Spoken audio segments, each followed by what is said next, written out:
किसान आंदोलन के करंट से हरियाणा में 7 लोकसभा सीटों पर बीजेपी पर तगड़ा असर। जी हां, सत्ताधारी पार्टी के सर्वे और खुफिया एजेंसी से मिला किसान आंदोलन का असर बरकरार होने का इनपुट। जी हां, ध्यान से इस वीडियो को शुरू से अंत तक देखिएगा। चैनल को जरूर सब्सक्राइब कीजिएगा। लोकसभा चुनाव में हरियाणा की 7 सीटों पर किसान आंदोलन का करंट दौड़ रहा है, जिनमें हिसार, सिरसा, रोहतक, सोनीपत, कुरुक्षेत्र, करनाल और अंबाला संसदीय क्षेत्रों में किसान फैक्टर का असर दिख सकता है। मौजूदा समय में हिसार और सिरसा में खुलकर किसान संगठन सत्ताधारी पार्टी भाजपा और जसपा के नेताओं का विरोध कर रहे हैं।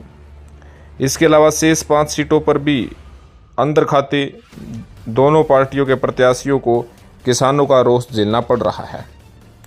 किसान आंदोलन को लेकर अभी आम किसान शांत हैं और समय आने पर अपने पत्ते खोलेंगे। सत्ताधारी पार्टी के सर्वे और खुफिया एजेंसी भी इस बात की पुष्टि कर रही है कि हरियाणा में अभी किसान आंदोलन का असर बरकरार है।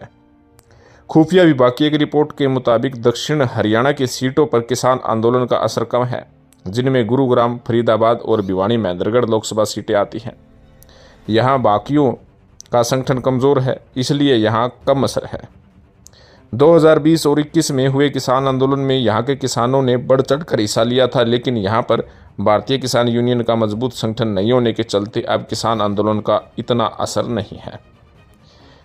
आंदोलन के समय मुख्य रूप से हरियाणा के जींद, कैथल, कुरुक्षेत्र, रोहतक, झज्जर, हिसार, सिरसा, सोनीपत, करनाल, अंबाला, पानीपत जिले में सबसे अधिक प्रभावित हुए थे। अब लोकसभा चुनाव में विपक्षी दल किसान आंदोलन को मुद्दा बना रहे हैं और किसानों को साधने की कोशिश भी कर रहे हैं। खासकर कांग्रेस और इनेलो इस मुद्दे को लेकर मुखर हैं। हरियाणा में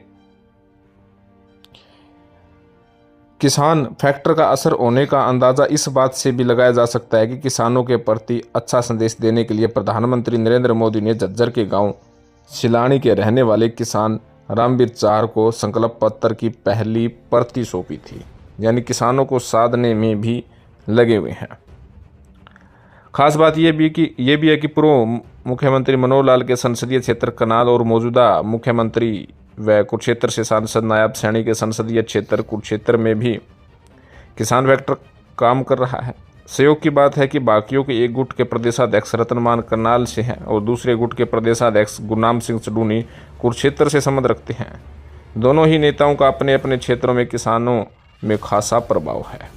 तो कहीं ना कहीं 7 लोकसभा सीटों पर असर है, सीधा इफेक्ट बीजेपी पर पड़ रहा है और बीजेपी अपनी सदी हुई चाल के मुताबिक आगे बढ़ रही है, जिसकी वजह से प्रधानमंत्री नरेंद्र मोदी ने अपने संकल्प पत्र की पहली प्रति हरियाणा के किसान को सौंपी थी, बड़ा मैसेज देने की कोशिश की थी। तो इस विषय में आपका क्या कहना है, कमेंट जरूर करें, चैनल को जरूर सब्सक्राइब करें। धन्यवाद, जय हिंद।